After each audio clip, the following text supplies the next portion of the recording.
আসসালামু আলাইকুম। এই আপনার ভাড়া কত টাকা নিচ্ছেন? কোথাও লিখে দেননি তো? কে আসছিল? এসে কি বলে গেছে? আপনাদের মূল্য তালিকা দেওয়ার দরকার নেই, বলে গেছে।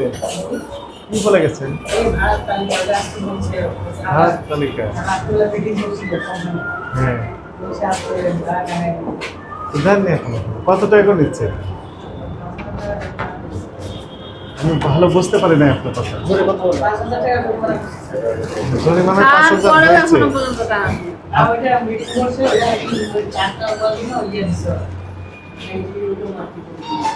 আমি বুঝতে পারিনি, আমি ক্লিয়ার হই। ঢাকা থেকে কোথায় যান আপনার গাড়ি? বগুড়া, নওগাঁ? ঢাকা থেকে বগুড়া এবং নওগাঁ। বগুড়া কত টাকা করে নেন?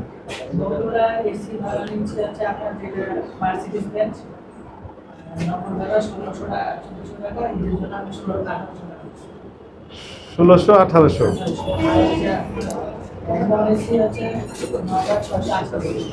680 টাকা নিচ্ছেন কত? বিআরটি এর ভাড়ার একটা তালিকা আছে না? হ্যাঁ, সেটা কোথায়? দেননি কেন?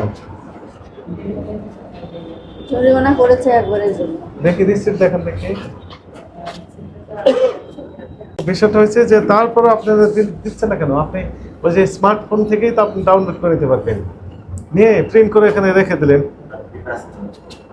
করবে আপনাদের ইয়ে করার পরেও আজ পর্যন্ত এখনো পর্যন্ত আপনি জরিমানার একটা সামান্য প্রিন্ট করে এখানে ঝুলিয়ে রাখবেন, সেই কাজটাই পারলেন না। এসিও চলে আপনাদের বাস? এসি কয় রকমের এসি আছে গাড়ি? 2 রকমের না 3 রকম? হ্যাঁ, তাহলে কোনটার কত রেট সেটা তো দিতে হবে।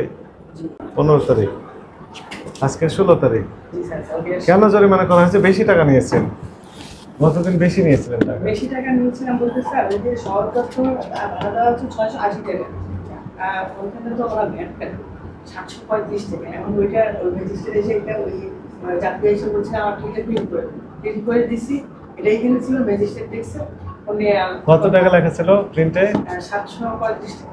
1 টাকা বেশি নিতে পারবেন না। তাদের তো শহর দপ্তর থেকে না, ওরা তো ভ্যাট কাটেছে, এটা আমার থেকে না। সেটার হিসাব আলাদা, কিন্তু টিকিটের দাম তো লেখা থাকবে। এটা টিকিটের টাকা ওই যে 680 টাকা এটা লেখা আছে। আপনার মূল্য তালিকা দিলে তো ক্লিয়ার হয়ে যাবে। তালিকা দেখেই দেখি এখনো দেননি কেন? আজকে আজকে কখন দিবেন? আচ্ছা, গতকাল আপনি কি বলেছিলেন? দেওয়ার কথা ছিল। না, গতকাল দেওয়ার কথা ছিল রাত্রে। ওরা তো আসছে